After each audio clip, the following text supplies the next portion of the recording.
what measures are being implemented to ensure the safety and security of MICE travelers in the Philippines? Overall, the safety and security of tourists in the Philippines is a priority agenda of the Marcos administration. This is evinced by our continued collaboration with the Department of Interior and local government in terms of the training of our tourist police, of which there have been over 7,800 trained. We have since expanded this program not only to include our uniformed personnel in tourist destinations, but as well as our police auxiliary forces in our local government units, so that wherever you may be, especially in the densely populated tourist areas, our tourists will always have someone to turn to that is very well trained to handle security situations.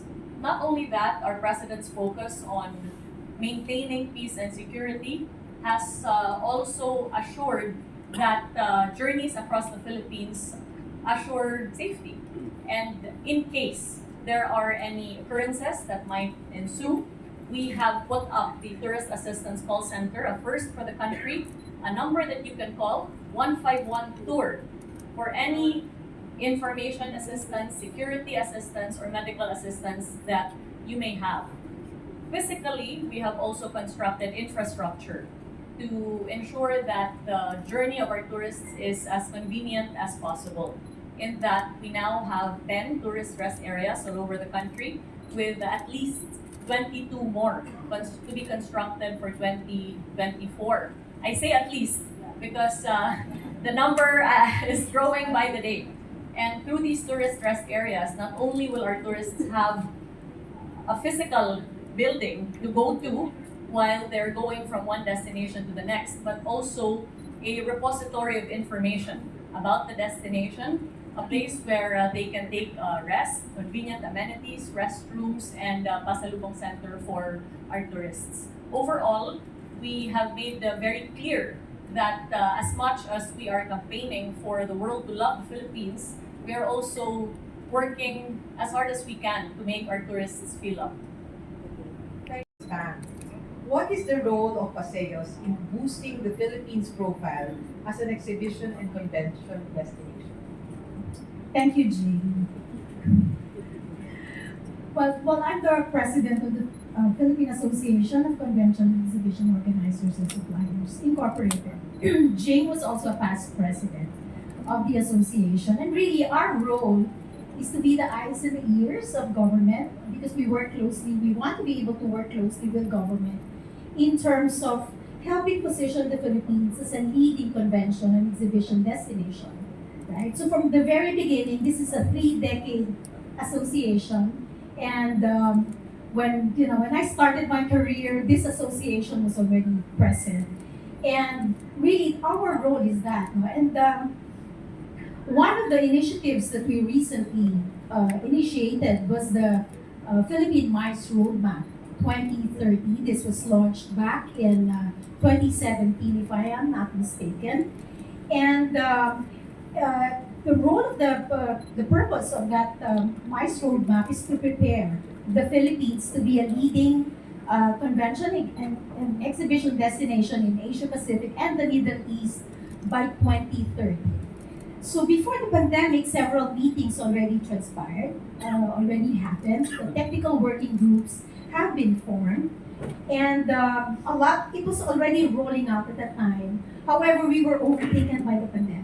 Right, in 2020 up to 2022, and then post-pandemic, the MICE roadmap was already downloaded to the TPB by DOT. And by the way, this MICE roadmap, although we initiated it, this was done in collaboration with the DOT, the TPB, BOI, and the DTI. No? And so, post-pandemic, as I said, this project was already downloaded to the TPB by DOT, and in a recent meeting with TPB with COO Marga here, and Arnold was overseeing MICE in the TPB, we have agreed that there might be a need to recalibrate the assumptions of the MICE roadmap and assess whether the end goal of 2030 is still practical and reasonable. No? So we're at that point.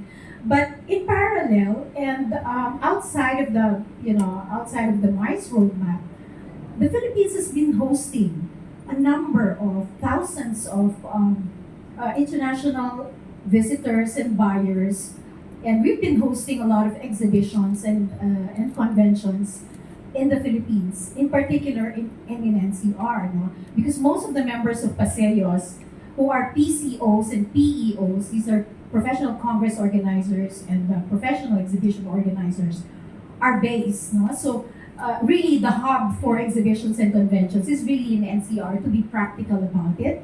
And any foreign organizer who wants to penetrate the Philippines would rather go to the hub first before they venture out of to the regions. No?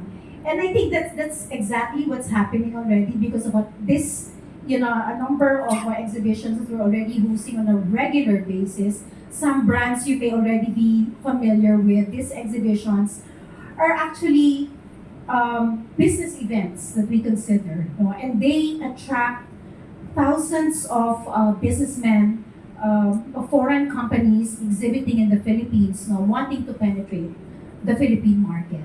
So really, our role is that to be able to help government, the eyes and the ears, as I said, and we want to be able to play a significant role in positioning the Philippines as a leading convention and exhibition destination. And as a last note, with all of these events that we're already hosting in the Philippines, is actually a very strong signal that the Philippines is in the global map of exhibitions.